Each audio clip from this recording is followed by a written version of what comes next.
Muslim community calls for racist policeman to be sacked after shameful footage showed him abusing hijab-wearing women during a traffic stop. Two NSW police officers found in serious breach of their duties by commission. The officers pulled over two women as one of them was not wearing a seatbelt. However, the men became rude and threatened to take them to jail for arguing. Protest was called for Saturday to have one of the officers sacked by the force. However, the protest was called off at the last minute due to the hot weather. By Charlie Cofer. Daily Mail Australia published 5:57 Greenwich Mean Time, the 2nd of November 2019, updated 6:29 Greenwich Mean Time, the 2nd of November 2019. Muslim campaigners have called for a police officer to be sacked after shameful footage of a traffic stop exposed him racially abusing two women wearing hijabs. An independent commission found the senior constable and his colleague engaged in serious misconduct after pulling over the driver and her stepmother during a traffic stop.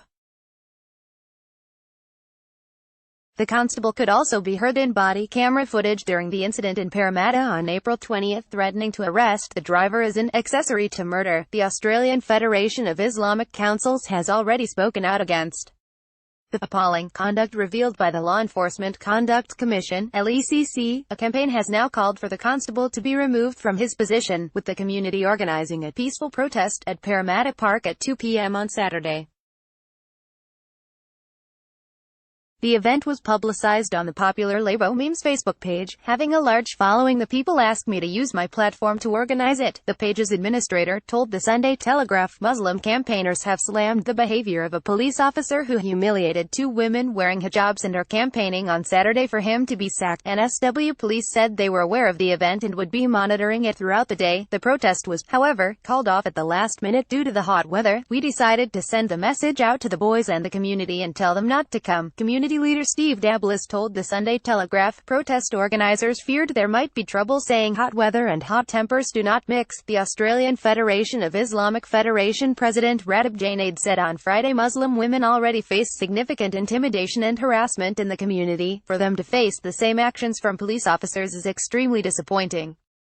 Dr. Jainaid said, the officers pursued the car as they believed the older woman wasn't wearing a seatbelt and later failed to indicate at a roundabout. The highway patrol officers ran two red lights before activating their lights and sirens to stop the driver and her stepmother. The senior constables then belittled the women and threatened them with arrest. An independent commission found the senior constable and his colleague engaged in serious misconduct after pulling over the driver and her stepmother during a traffic stop. Body camera footage of incident pictured. Once they pulled the women over, one officer said, "You have to be the most stupidest person I've met as a driver of a motor vehicle with a police vehicle following you all the way since Church Street to here." He failed to tell the women his name and the powers he'd be exercising, as required, instead alleging the passenger hadn't been wearing a seatbelt and the driver hadn't stopped as directed.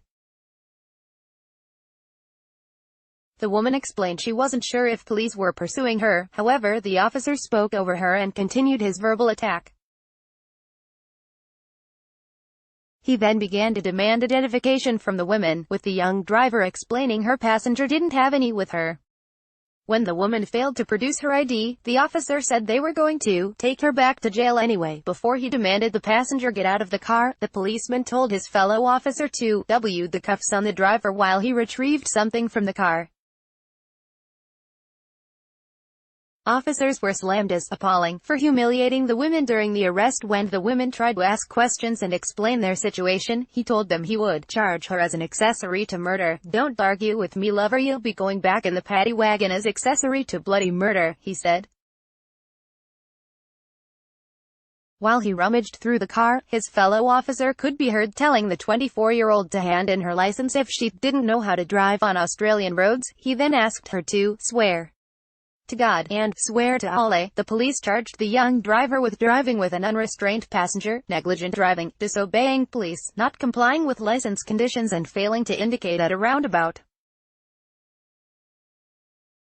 She complained to the LECC about how she and her stepmother were treated. The commission found one officer had no knowledge of the relevant policies and legislation restraining the behavior of police officers. The driver said after the filming ended, the officer said words to the effect of, "What would the police do if they were in Afghanistan, and there were drugs in the car?" In evidence to the LECC, Officer 1 denied he lost his temper, but agreed he'd been angry and disrespectful. He denied his behavior was due to the women being Muslim, but agreed it might appear that way and the women could reasonably view his conduct as racially motivated.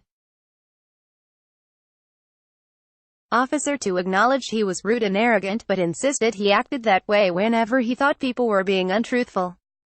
The commission found Officer 2 had no knowledge of the relevant policies and legislation restraining the behavior of police officers, and his total ignorance did not disturb him. A formal response will be provided to the LE